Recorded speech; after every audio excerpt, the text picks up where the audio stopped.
Их нашли около магазина, стоящих в коляске, мальчика и девочка. Руслан представляет свою сестру Камилу. И я прибежала в опеку, говорю, все, я усыновляю. Беременность трагичная была, пришлось сделать аборт. Бог забрал двоих, Бог дает двоих.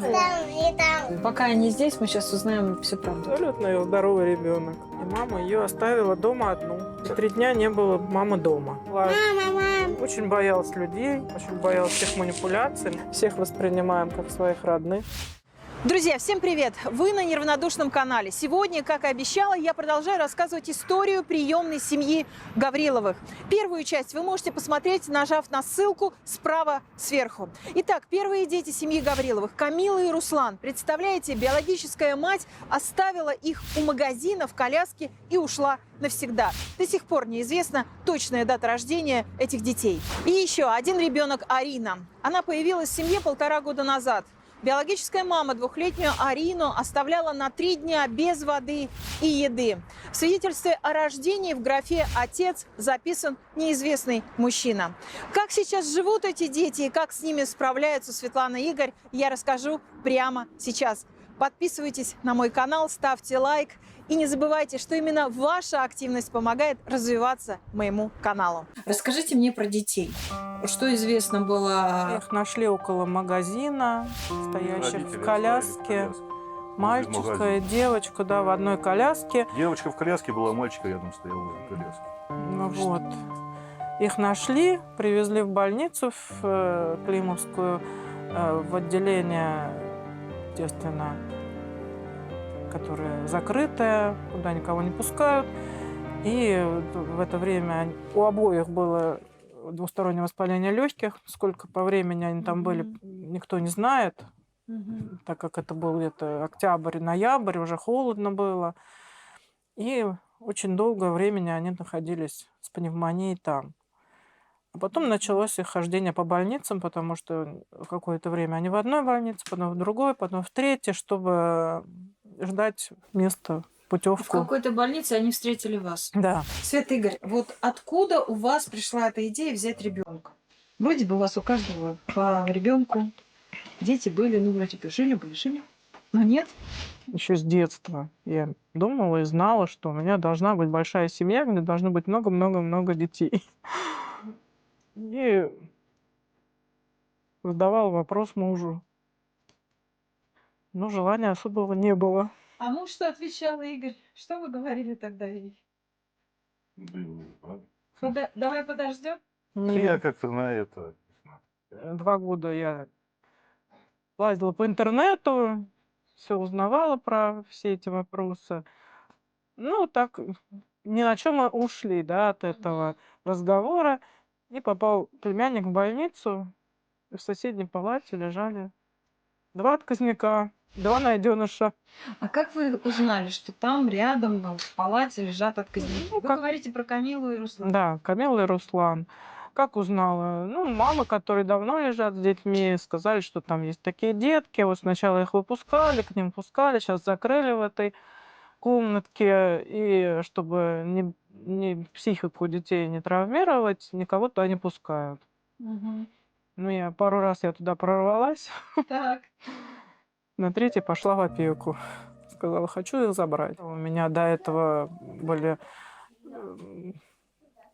проблемы, да, с вынашиванием детей. Пришлось сделать аборт. Ну, у вас трагичная была Да, какая-то история. беременность трагичная была, да, что врожденные пороки сердца, и у меня проблемы с сердцем, и пришлось прерывать беременность по медицинским показаниям. Была двойня, мальчика-девочка. В Вот. большом сроке, да? Да. И после этого, когда я увидела, что мальчик и девочка уже подрощенные, готовые, вот они просто... Мои дети, да? Да. Бог забрал двоих, Бог отдает двоих, да? Руслан представляет свою сестру Камилу. Да. Расскажи, пожалуйста, вот что она за девочка такая? Ну, она очень любит рисовать. Так. Качества какие вот как у человека? Ну, тоже доброта. Угу. Ну что еще? Какие качества ты знаешь? Целеустремленность, может быть. Это как понимать? Ну, это человек, который А, ну стремится да, к да, чему-то и да. добивается цели своей, да? Да, Мгм. Я стремилась к балету и добилась цели. Я с 3 лет по телевизору повторяла движения. Мгм. И получается, не помню во сколько лет, я дошла до этой цели, и я стала заниматься балетом. А ты на сцене уже выступала? Да, я уже много раз выступала на сцене. Как ты себя чувствуешь на сцене? Страшно тебе, волнуешься перед выступлением? Первый раз мне было очень страшно, я боялась, что я не смогу, когда я была вот одна, без группы, я с группой занималась. Мгм.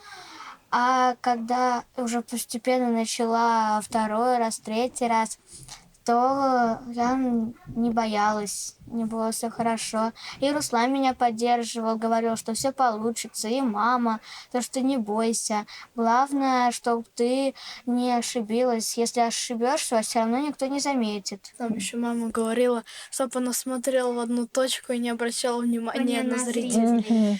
Ну, у тебя получилось так? Да, у меня все получалось. Я прибежала в опеку, говорю, все, я усыновляю.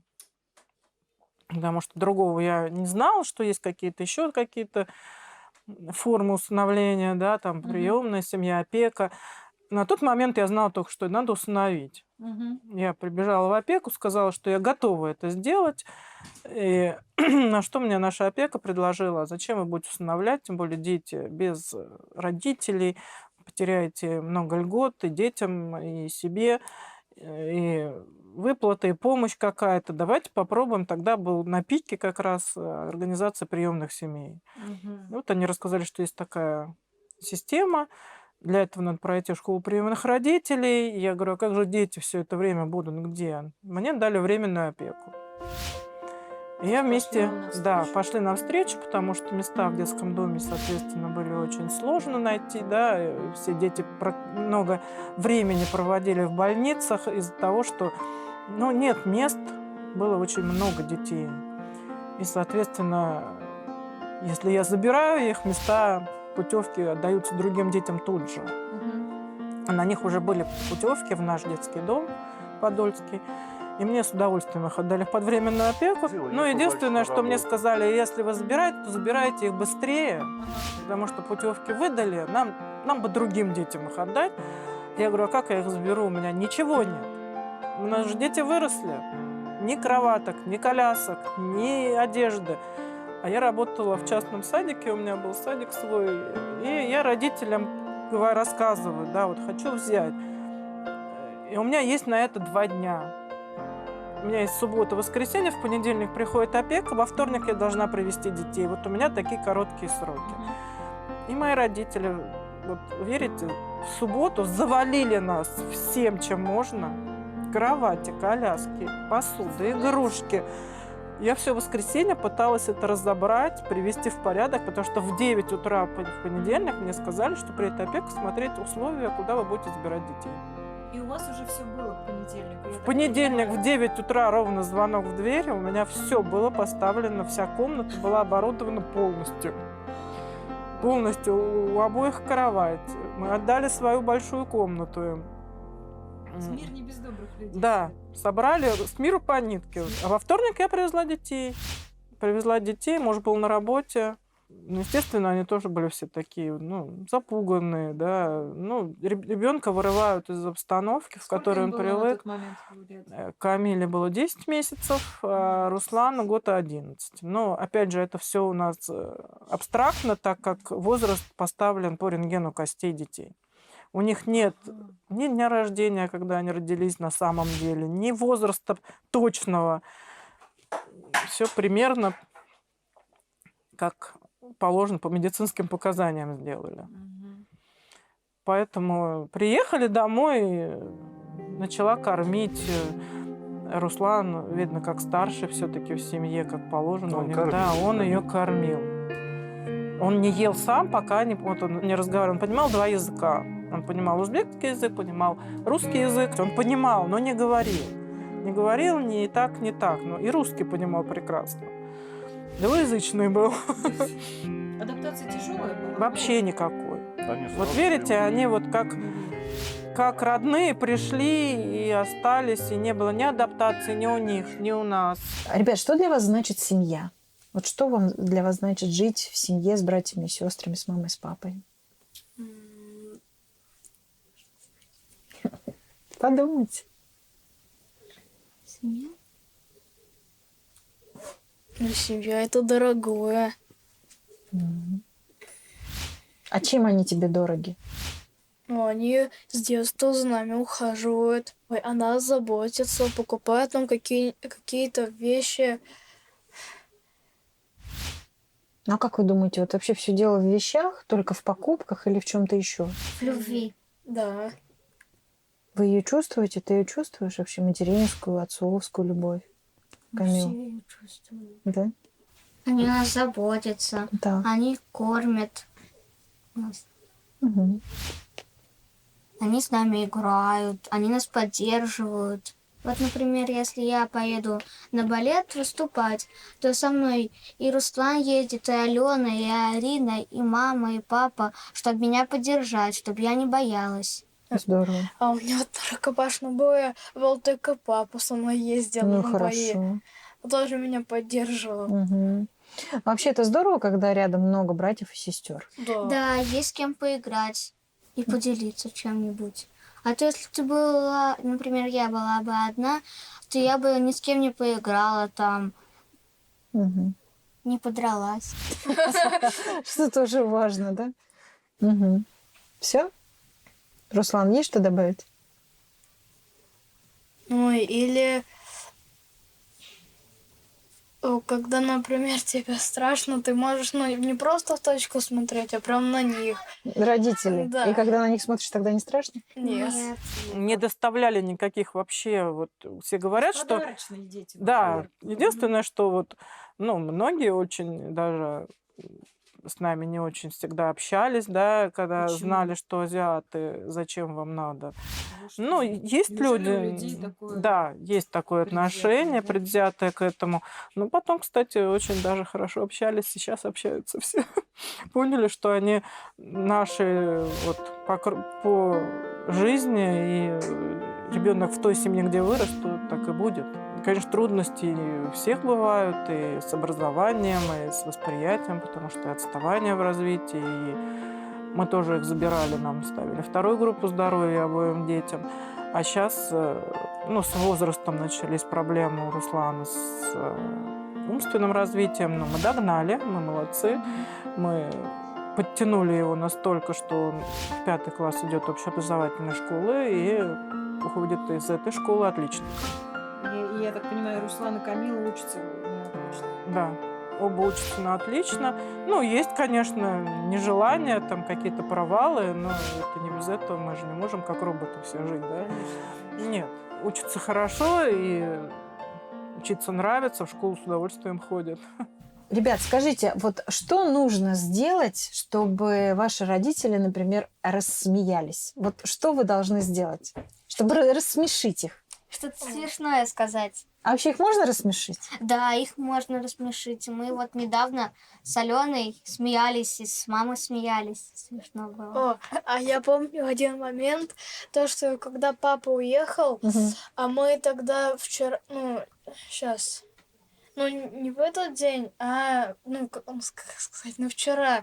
Вот мы вместе с ним ездили, ну, в Москву, там, ну, машину, что, ну, смотреть, мы ее хотели купить. Когда я приехал домой, вот, ну, и маме я сказал, ну, электробус или как-то там еще, вот, и мама засмеялась. Рассмешил ты ее, Да. да? Ну, в общем, можно родителей рассмешить. Да, да. Так, идем в комнату, смотрим комнаты. Свет, показывайте комнаты, где вы балуетесь. Так, Балуемся мы на кровати. я тебя все-таки поймаю, маленькая. Кому первому? Как к тебе к первой, да? Ну, пойдем к тебе к первой. Это игровая и... Ну, это была игровая, теперь у нас такая Так. импровизированная игровая для 2 девочек осталась. О, как красиво у вас тут стало, Мы Света. зонировали им комнату немножко. Так, значит, это чья комната, рассказывайте. Кто здесь спит? Кто здесь спит? Ой, слушай, это какая-то карета принцессы. Это Камила, это моя кровать. А? Это моя кровать сначала была. Да. Твоя кровать? Да. Ну, что это у тебя, скажи? Это какая-то красивая принцессия кровать? Или что это такое? карета. Карета. Пойдём. Арина, а это твой столик, да? Шикарно. Света, Игорь, расскажите, как появилась у вас вот эта красотка в розовой кофточке, которая не дает себя даже потрогать, а? Какая! Не дашь! Самое главное, что когда там 2 года назад приезжала, она такая была, такая вот в стороне стояла. Сейчас хохочет, Свет. Таяла. Выросла. Света, а как вы ее нашли, скажите? Как она у вас появилась? Позвонили из опеки. Так. Сказали, что есть ребенок. Во временной, пока временно, потому что нет статуса. Возьмете Без статуса, да? без статуса, Мгм. да. Первая группа здоровья. О, Я говорю, такого не бывает. ну да, то есть здоровый, абсолютно Да, здоровый ребенок. абсолютно здоровый ребенок. Ну, мы поехали смотреть.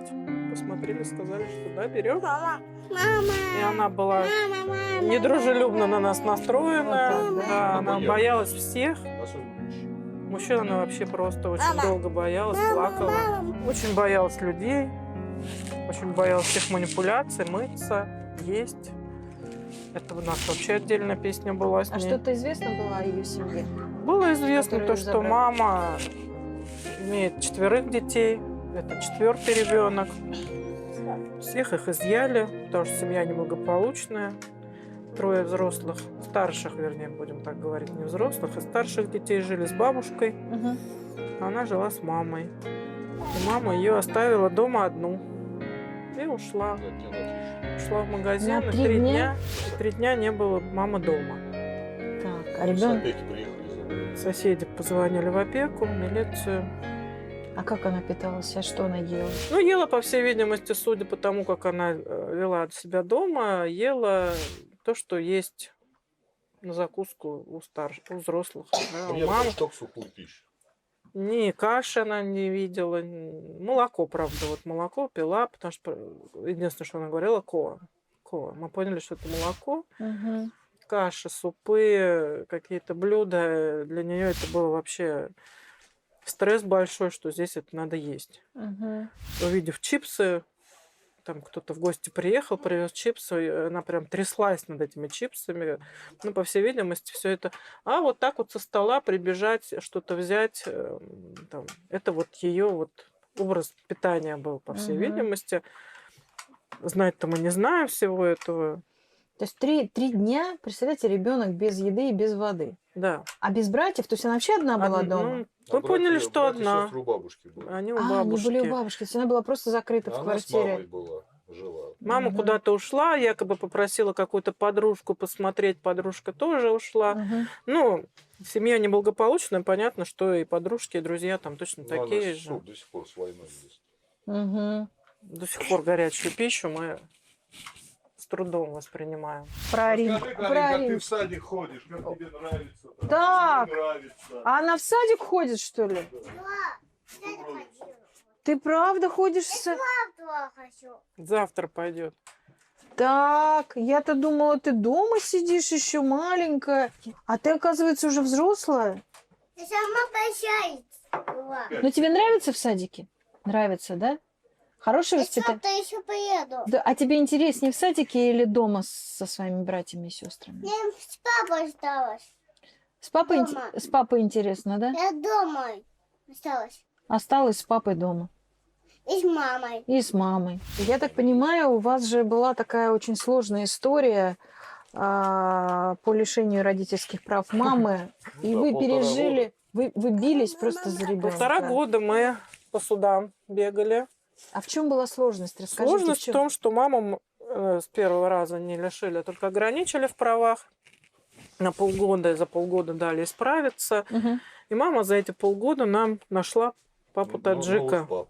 7-4. Всем 4 детям нашла Чет- 4 пап таджиков.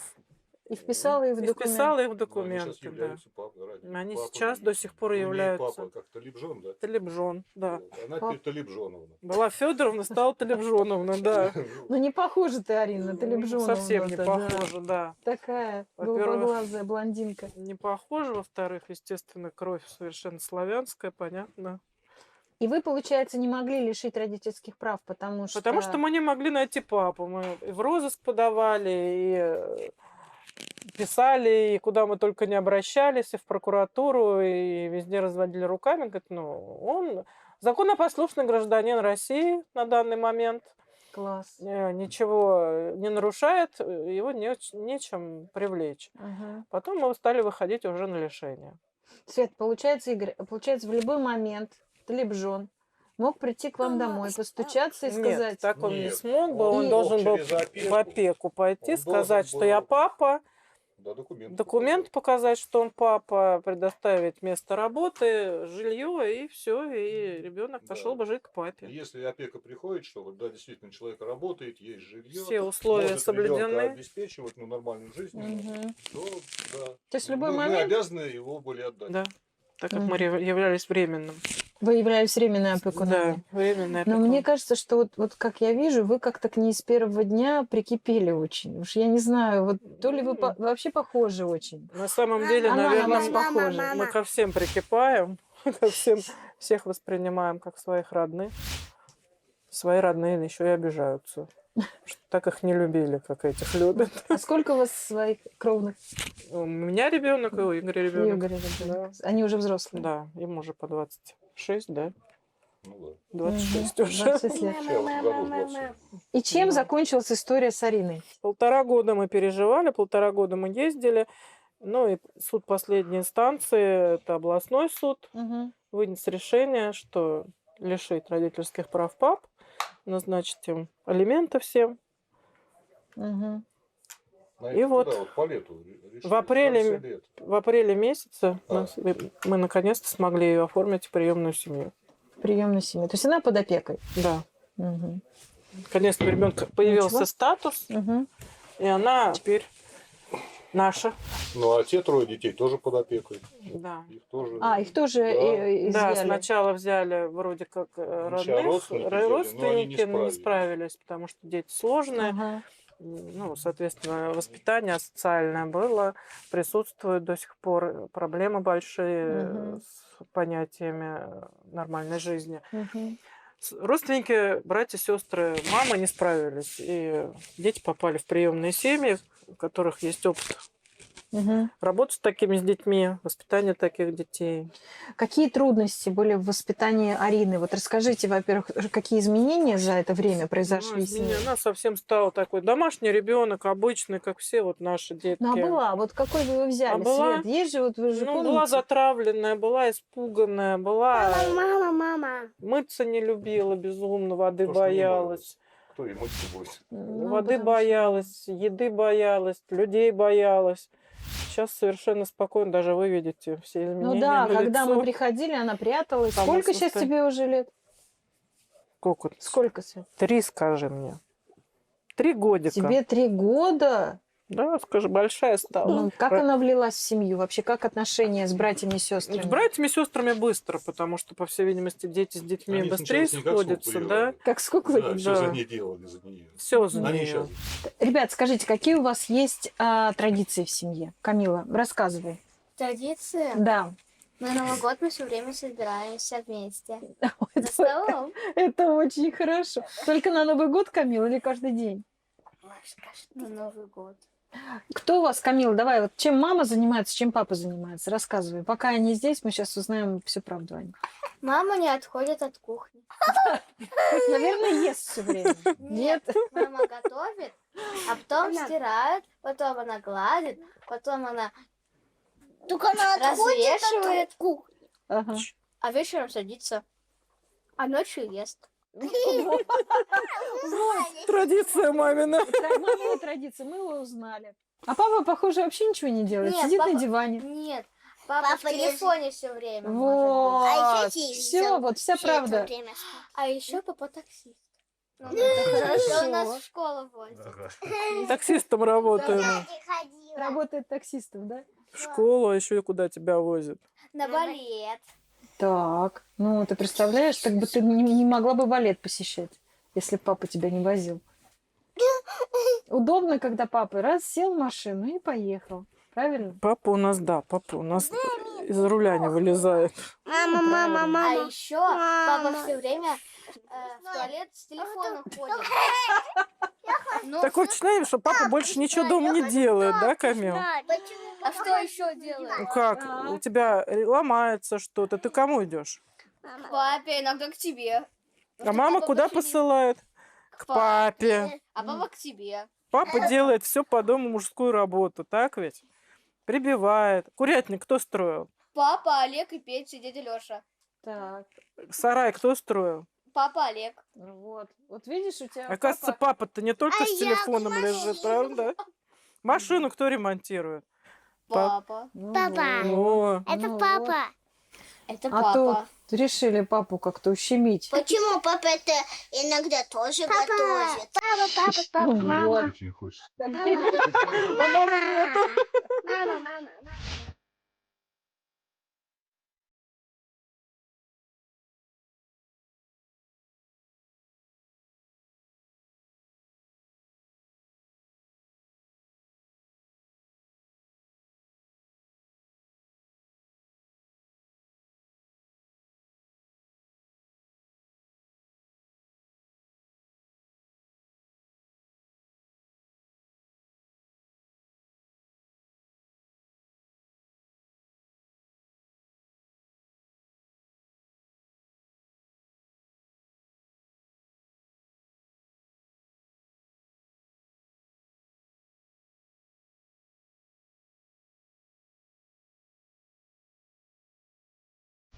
Мне очень понравились слова Светланы и Игоря про приемное родительство, когда они сказали, что приемное родительство – это не только про любовь, уважение и поддержку, но это еще и про труд 24/7.